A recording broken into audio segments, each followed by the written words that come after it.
Shalom, selamat pagi.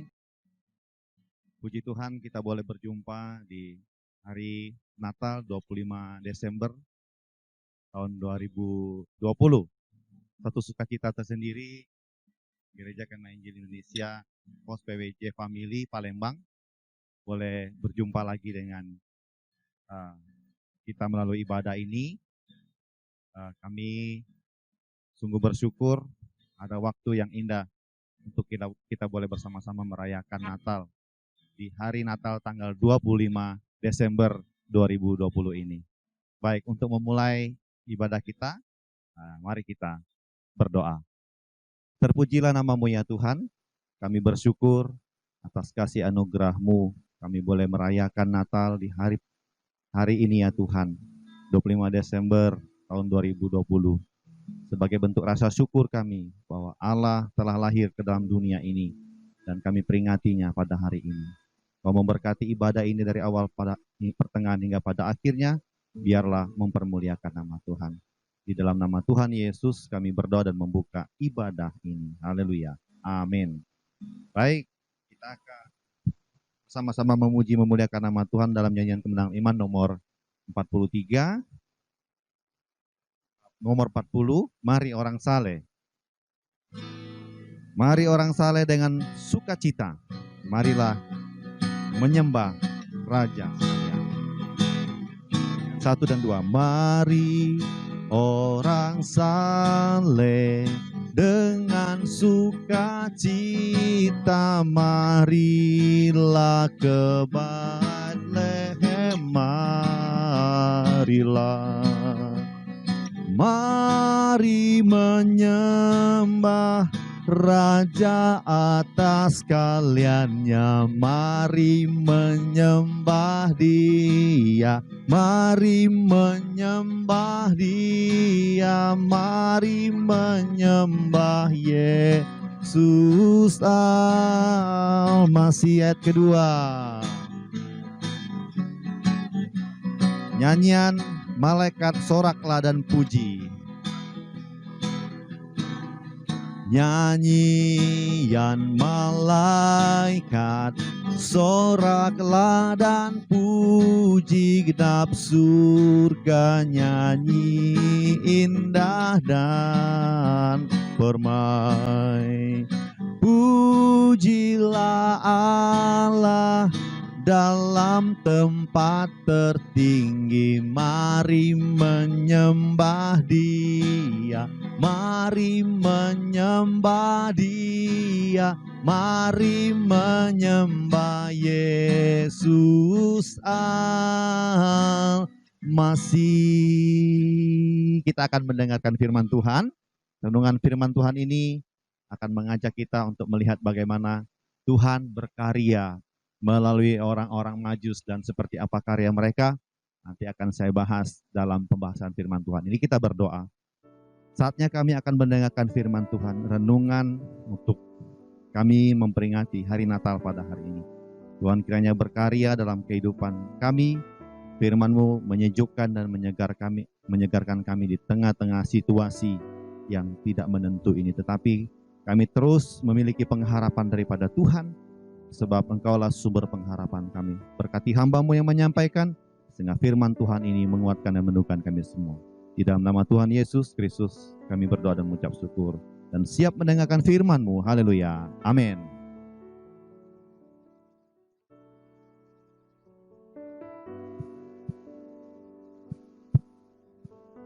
Baik, kita membuka firman. Kita membuka firman Tuhan di dalam Injil Matius pasal yang kedua. Ya, Injil Matius pasal yang kedua. Demikian firman Tuhan. Sesudah Yesus lahir di Betlehem di tanah Yudea pada zaman Raja Herodes, datanglah orang-orang Majus dari timur ke Yerusalem dan bertanya-tanya, di manakah dia raja orang Yahudi yang baru dilahirkan itu? Kami telah melihat bintangnya di timur dan kami datang untuk menyembah Dia. Ketika Raja Herodes mendengar hal itu, terkejutlah ia beserta seluruh Yerusalem. Maka dikumpulkannya semua imam, kepala, dan ahli Taurat bangsa Yahudi, lalu dimintanya keterangan dari mereka di mana Mesias akan dilahirkan. Mereka berkata kepadanya, di Bethlehem di tanah Yudea, karena demikianlah ada tertulis dalam kitab Nabi. Dan engkau Bethlehem, tanah Yudea, engkau sekali-sekali bukanlah yang terkecil di antara mereka yang memerintah Yehuda, karena daripadamu akan bangkit seorang pemimpin yang akan mengembalakan umatku Israel. Lalu dengan diam-diam Herodes memanggil orang-orang Majus itu dan dengan teliti bertanya kepada mereka bila mana bintang itu nampak. Kemudian ia menyuruh mereka ke Bethlehem, katanya, pergi dan selidikilah dengan seksama hal-hal mengenai anak itu, dan segera sesudah kamu menemukan dia, kabarkanlah kepadaku supaya aku pun datang menyembah dia. Setelah mendengar kata-kata raja itu, berkatalah mereka, dan lihatlah bintang yang mereka lihat di timur itu mendahului mereka hingga tiba dan berhenti di atas tempat di mana anak itu berada. Ketika mereka melihat bintang itu, sangat bersukacitalah mereka. Maka masuklah mereka ke dalam rumah itu dan melihat anak itu bersama Maria ibunya, lalu sujud menyembah dia. Mereka pun membuka tempat harta benda dan mempersembahkan persembahan kepadanya, yaitu emas, kemenyan, dan mur. Dan karena diperingatkan dalam mimpi supaya jangan kembali kepada Herodes, maka pulanglah mereka ke negerinya melalui jalan lain. Saudara yang saya kasih dalam Tuhan, renungan singkat yang mau saya sampaikan kepada kita melalui momen Natal ini adalah kita belajar bagaimana Tuhan hadir di tengah-tengah kehidupan orang-orang Majus. Sebab kita tahu bahwa orang-orang Majus ini adalah orang yang bukan termasuk bagian dari umat pilihan, yaitu bangsa Israel. Tapi mereka adalah bangsa yang di luar bangsa Israel. Tetapi kenapa Tuhan memilih mereka untuk menjadi saksi? Dan kenapa Tuhan memilih mereka untuk menjadi bagian dari berita sukacita, yaitu kabar baik dengan lahirnya Kristus Yesus sebagai Tuhan dan Juru Selamat dunia. Jadi inilah yang akan membuat kita merenungkan firman Tuhan, bahwa ternyata Yesus hadir di tengah-tengah kehidupan orang Majus oleh karena mereka sangat mengerti akan firman Tuhan. Di dalam ayat yang kelima, mereka bertanya kepadanya, di Bethlehem di tanah Yudea, karena demikian ada tertulis dalam kitab Nabi. Di ayat yang ke-6, dan engkau Bethlehem tanah Yudea, engkau sekali-sekali bukanlah yang terkecil di antara mereka yang memerintah Yehuda, karena daripadamu akan bangkit seorang pemimpin yang akan mengembalakan umatku Israel. Jadi kalau kita perhatikan pada bagian ini, bahwa orang yang mengerti firman Tuhan, yang merespon firman Tuhan, merekalah yang akan menghadirkan damai sejahtera dan sukacita, bahkan Injil Kerajaan Allah dalam kehidupan mereka. Jadi orang-orang Majus sungguh mengerti, dan bukan saja mereka mengerti, tapi mereka merespon dengan baik akan berita dan sukacita yang kabar baik yang mereka dengar, sehingga mereka melalui bintang yang mereka lihat itu, mereka terus datang, dan dengan usaha mereka sebagai manusia, orang yang penuh dengan keterbatasan, mereka mencari kebenaran itu sampai menemukan Yesus dan Yusuf dan Maria. Dan inilah yang menjadi sukacita mereka di ayat ke-10.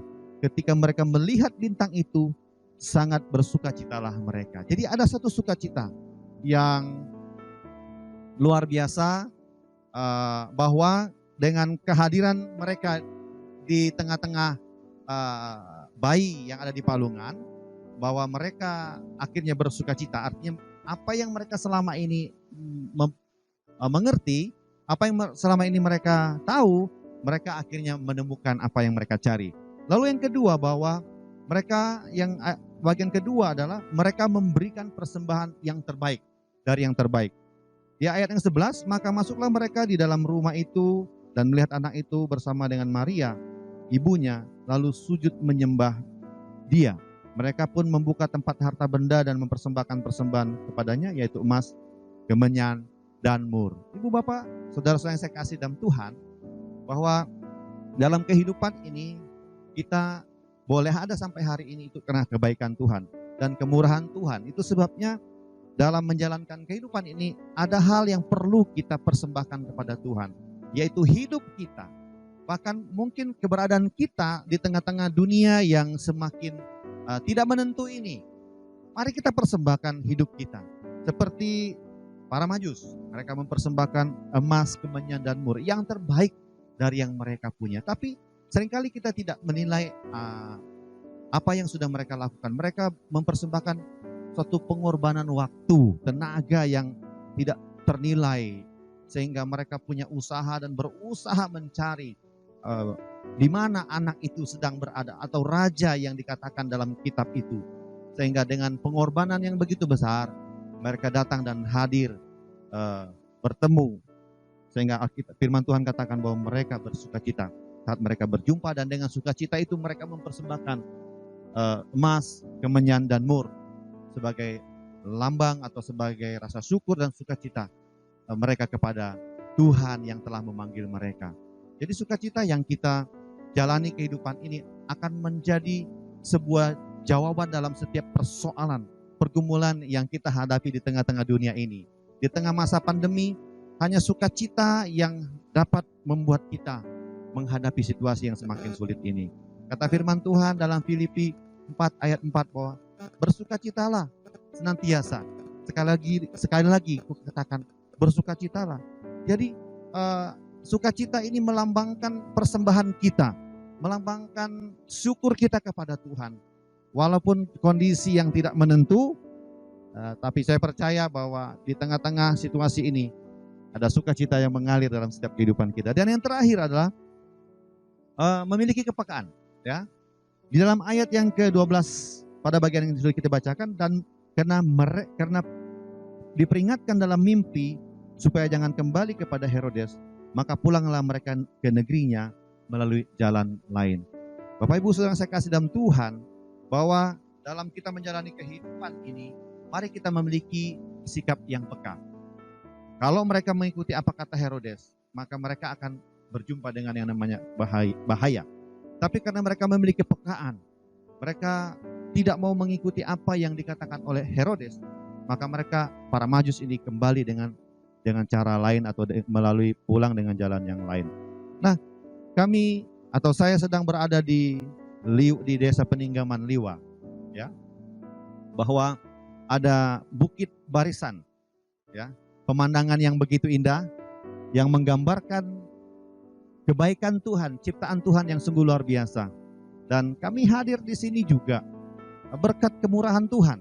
Nah, ketika kami saat dalam perjalanan dari Palembang menuju ke Lampung, ke Liwa, perlu ada semacam kepekaan dalam menjalankan kendaraan yang harus kami naiki. Jadi ketika sopir atau siapa saja yang menaikkan kendaraan, kalau dia tidak memiliki kepekaan, maka akan berbahaya sekali dan bisa membahayakan diri kendaraan mereka, bahkan membahayakan orang lain. Itu sebabnya kita sebagai manusia diberikan kepekaan. Dalam situasi seperti ini, kita harus melihat mana yang berbahaya, yang akan menjerumuskan iman kita, atau yang mencelakakan diri kita, atau yang membahayakan orang lain. Mari kita memiliki kepekaan seperti orang-orang Majus ini, sehingga mereka dengan kepekaan yang luar biasa, mereka dapat menghindarkan diri mereka dari bahaya. Kalau mereka kembali kepada Herodes dan memberitahukan di mana anak itu lahir, maka Sang Juru Selamat, yaitu Yesus Kristus, hari ini pasti tidak akan kita rayakan. Tapi oleh karena kebaikan Tuhan, kemurahan Tuhan, kita boleh menjadikan kehidupan kita sebagai berita sukacita yang sampai hari ini kita terus dengungkan. Mari kita punya kepekaan. Ya, gereja ditunggu atau dinantikan kehadirannya. Apakah gereja yang hari ini membawa sukacita tadi, membawa damai sejahtera tadi, memiliki kepekaan terhadap lingkungan, memiliki kepekaan terhadap situasi sosial, memiliki kepekaan terhadap masalah-masalah yang terjadi di tengah-tengah masyarakat. Kita semua dari Sabang sampai Merauke, kita sedang menghadapi situasi yang sulit, masa pandemi yang tidak menentu. Tetapi bagaimana dengan gereja hari ini? Sebagai hamba Tuhan mengingatkan kita bahwa mari kita punya kepekaan yang lebih sensitif lagi, sehingga orang yang ada di sekitar kita, kehadiran gereja dirasa manfaatnya dan dirasa keberadaannya, kehangatannya, perhatiannya, khususnya bagi mereka yang kurang beruntung, mereka yang tidak memiliki banyak harta.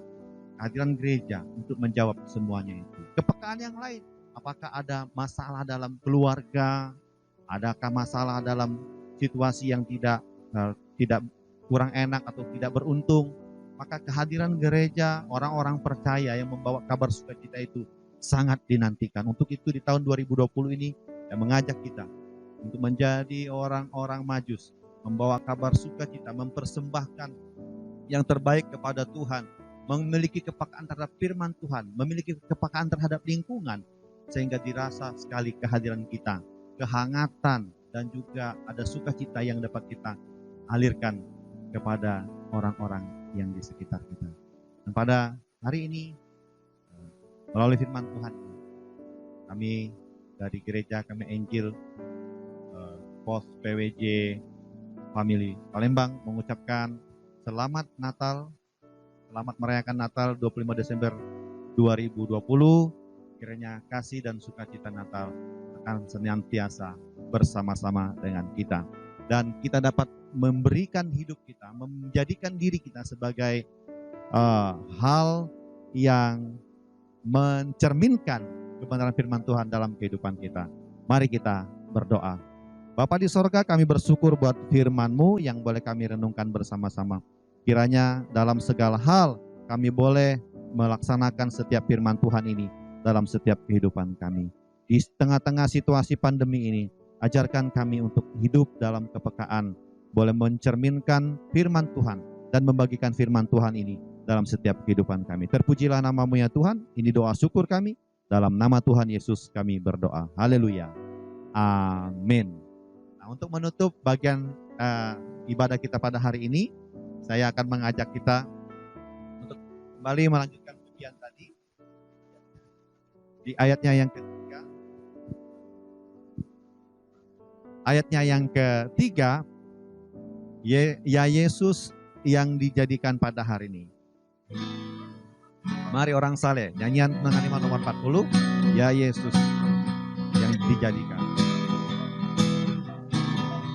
Ya Yesus yang jadi pada hari ini, ku persembahkan hormat tak teri. Allah menjelma manusia sejati, mari menyembah Dia, mari menyembah Dia, mari menyembah Yesus Al-Masih. Kita akan menutup ibadah kita pada hari ini. Kita berdoa. Bapa di sorga, kami bersyukur buat ibadah yang singkat ini. Kiranya ini boleh menjadi momentum untuk kami memperbarui hidup kami di hadapan Tuhan. Pada setiap mereka yang menyaksikan tayangan ini di rumah mereka masing-masing, kiranya berkat Tuhan, berkat Natal dinyatakan dalam setiap kehidupan mereka hari lepas hari, dan boleh menjadi berkat dimanapun mereka berada. Terpujilah nama-Mu ya Tuhan. Kami mengakhiri akan ibadah ini dan menutupnya di dalam nama Bapa, Anak, dan Roh Kudus. Amin. Kiranya Tuhan memberkati kita semua dan senantiasa dalam segala hal kita boleh menjadi berkat. Tuhan Yesus memberkati. Shalom.